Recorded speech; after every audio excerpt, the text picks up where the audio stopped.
नमस्कार दोस्तों, मैं विनीता संस्कृति आईएएस के YouTube चैनल पर आप सभी का स्वागत करती हूं। आज हम जिस विषय पर चर्चा करने वाले हैं वह है मैग्नेटोफॉसिल्स। ये फॉसिल्स क्या होते हैं, अभी ये चर्चा में क्यों हैं?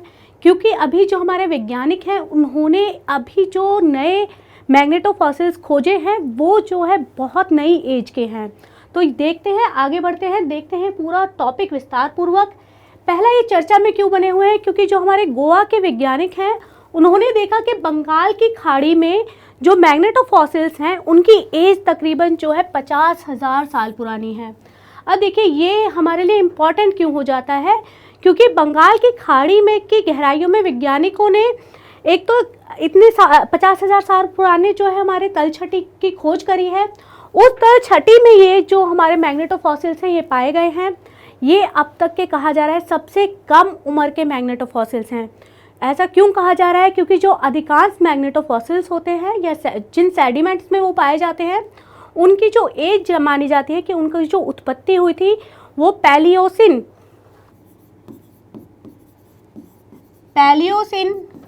और इयोसिन काल में, पैलियोसिन इयोसिन काल में, यानी कि तकरीबन 56,000 मिलियन वर्ष पुरानी, या फिर मध्य इयोसिन काल में यानी कि 40 मिलियन वर्ष पुरानी। इतने पुरानी टाइम में जो है माना जाता है कि मैग्नेटोफॉसिल्स की उत्पत्ति हुई थी। उसी दौरान के मैग्नेटोफॉसिल्स मिलते हैं। पर अभी जो हमने मैग्नेटोफॉसिल्स खोजे हैं वो सिर्फ 50,000 साल पुराने हैं। ये इनका क्या बताया जा रहा है कि इनकी उत्पत्ति का पीरियड क्या बताया जा रहा है? तो क्वाटरनरी पीरियड इनका बताया जा रहा है कि क्वाटरनरी काल में ये जो है क्वाटरनरी काल में इनकी जो है उत्पत्ति हुई है। अब देखो यहाँ पर ये कहा गया कि अब तक जो भी हमने मैग्नेटोफॉसिल्स देखे हैं, जो भी मैग्नेटोफॉसिल्स का निर्माण हुआ है, उन्हें ये कहा जाता है कि सबसे ज़्यादा गर्मी जब होती है, अत्यधिक गर्मी के दौरान जो है इनका निर्माण होता है। तो चलिए आगे हम देखते हैं कि मैग्नेटोफॉसिल्स होते क्या हैं। मैग्नेटोफॉसिल्स मैग्नेटोटॉक्टिक बैक्टीरिया द्वारा बनाए गए कणों का जीवाश्म अवशेष होता है, जिन्हें हम मैग्नेटोबैक्टीरिया भी कहते हैं। अब ये जो होते हैं हमारी जो भूवैज्ञानिक रिकॉर्ड होते हैं उनमें ये संरक्षित रहते हैं, यानी कि जो भूमि के नीचे का हिस्सा होता है वहाँ पर ये जो है संरक्षित रहते हैं। तो चलिए देखते हैं आगे कि जो हमारे मैग्नेटोबैक्टीरिया होते हैं वो क्या होते हैं। मैग्नेटोबैक्टीरिया जो होते हैं ज़्यादातर हम कहते हैं कि ये प्रोकैरियोटिक जीव हैं, और ये क्या करते हैं, जो पृथ्वी होती है उसका जो गुरुत्वाकर्षण क्षेत्र होता है, जो चुंबकीय क्षेत्र होता है, उसके साथ अपने आप को व्यवस्थित करते हैं। इनका पहली बार वर्णन जो किया गया था 1963 में एक इटालियन डॉक्टर थे जिनका नाम था सल्वाटोर बेलिनी। उन्होंने इनके बारे में सबसे पहले हमें बताया था। उसके बाद 1975 में रिचर्ड ब्लैकमोर ने इसके बारे में हमें और ज़्यादा जानकारी दी।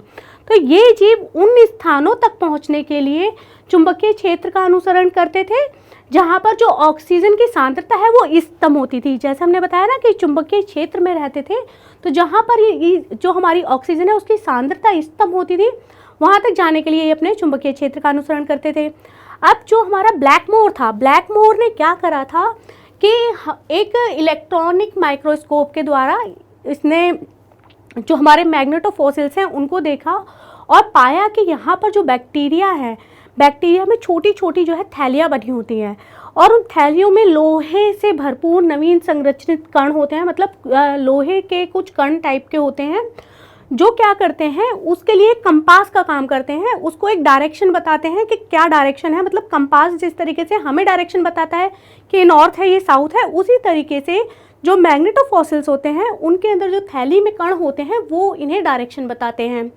अब देखो जो हमारा मैग्नेटोटैक्टिक बैक्टीरिया है, ये मैंने जैसे आपको बताया लोहा संबंध खनिज मैग्नेटोटाइट या गैगरनाइट से बने छोटे क्रिस्टल अपने पास रखता है, छोटे क्रिस्टल्स अपने अंदर बनाता है।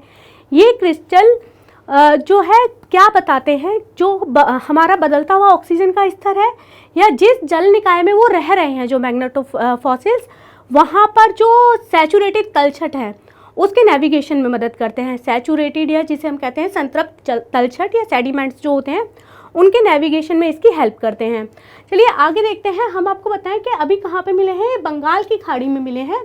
तो बंगाल की खाड़ी के दक्षिण पश्चिम खाड़ी में 3 मीटर लंबे तलछट कोर में जो है मुख्य रूप से हल्के रंग की जो है गाद युक्त मिट्टी शामिल थी। जो तलछट मतलब वहाँ पर मिला, वहाँ पर क्या था, हल्के भूरे रंग की जो मिट्टी थी गाद वाली वो थी। और यहाँ पर बंगाल की खाड़ी में जो तलछट मिले वो कहाँ कब के थे, मैंने जैसे आपको स्टार्टिंग में ही बताया कि क्वाटरनरी पीरियड में वो बने थे। और क्या है, यहाँ 50,000 साल पुराने हैं ये तकरीबन।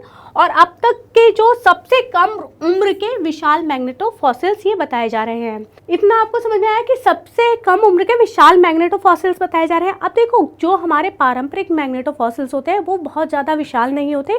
यहाँ पे ये हमारे लिए इसलिए भी इम्पोर्टेंट हो जाते हैं क्योंकि हमारे हिंद महासागर में मिले हैं और विशाल मैग्नेटोफॉसिल्स हैं। आगे देखिए, मैप के माध्यम से हम आपको यहाँ पे बताते हैं कि किस जगह पे ये मिले हैं।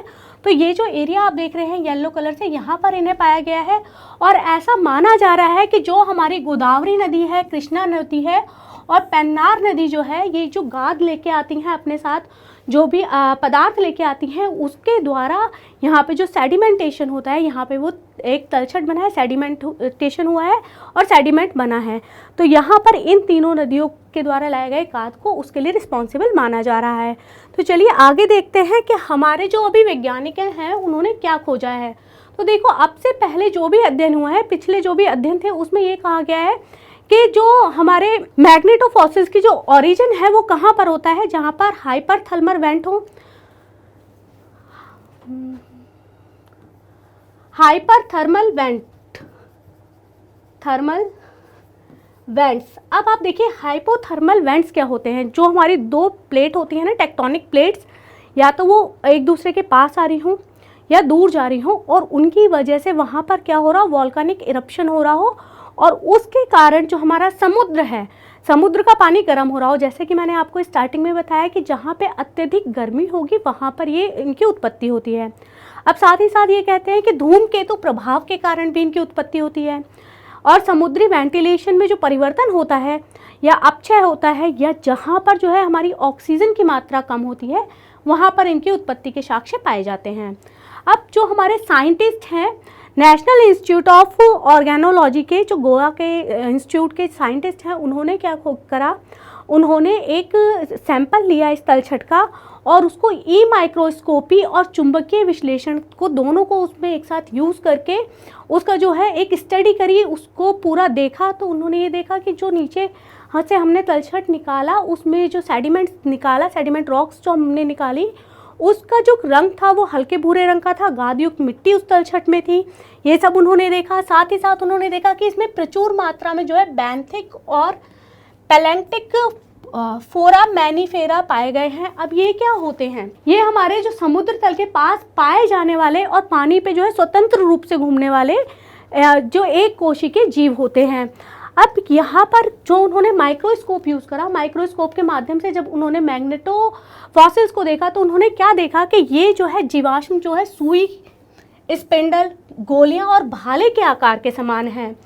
हमारे जो साइंटिस्ट हैं उन्होंने क्या बताया हमें कि जो हमारा समुद्र है उसमें 1000 से लेकर 1500 तक की दूरी के बीच में जो दूरी होती है मीटर तक की, उसमें हमारी जो है ऑक्सीजन का लेवल कम होता है। और साथ ही साथ जो उन्होंने तलछट से नमूने लिए, उनका जब उन्होंने विश्लेषण किया तो उन्होंने बताया कि इससे हमें क्या पता चलता है, मानसून में जो उतार चढ़ाव हुआ है उसकी पुष्टि होती है। क्योंकि वैज्ञानिकों ने दो अलग अलग यहाँ पर जो है भूवैज्ञानिक अवधियों के चुंबकीय खनिज के कण उन्हें वहाँ पर मिले हैं। और साथ ही साथ उन्होंने ये कहा कि अब हम इसकी जब आगे इसकी स्टडी करेंगे तो हमें यहाँ से क्या पता चलेगा कि जब ये सेडिमेंट्स बने थे उस टाइम पे, उस प्राचीन काल में वहाँ के जल का क्या वातावरण था, वहाँ पे ऑक्सीजन का क्या लेवल था, और साथ ही साथ वहाँ पे जल का जो स्तर था वो क्या था। तो ये सारी चीज़ें वो आगे उसकी पूरी स्टडी करेंगे तो वो पता चलेगा। अभी उस पर कार्य चल रहा है। तो चलिए अब समय है हमारे संभावित प्रश्न का। तो प्रश्न है, मैग्नेटोबैक्टीरिया के संदर्भ में निम्नलिखित कथनों पर विचार कीजिए। पहला कथन आपसे कह रहा है कि ज़्यादातर जो बैक्टीरिया ये होते हैं वो यूकैरियोटिक जीव होते हैं। दूसरा कथन आपसे कहता है कि ये खुद को पृथ्वी के चुंबकीय क्षेत्र के साथ ही व्यवस्थित करते हैं। आपको उपरोक्त में से कौन सा कथन सत्य है वो बताना है। ऑप्शन आपको यहाँ पे दिए गए हैं, केवल एक, केवल दो, एक और दो दोनों, ना तो एक ना ही दो। इसका आंसर आप हमें कमेंट बॉक्स में बताइए। मैं उम्मीद करती हूँ कि आपको ये वीडियो अच्छी लगी होगी और आपको इससे आपके एग्जामिनेशन पॉइंट ऑफ व्यू से कुछ इंपॉर्टेंट जानकारी मिली होगी। तो आप ये जानकारी दूसरों तक भी पहुँचाएं, दूसरों के साथ इस वीडियो को शेयर करें। अगली वीडियो में आपके साथ फिर मुलाकात होगी एक नए टॉपिक के साथ, उसके पे हम चर्चा करेंगे। तब तक के लिए धन्यवाद।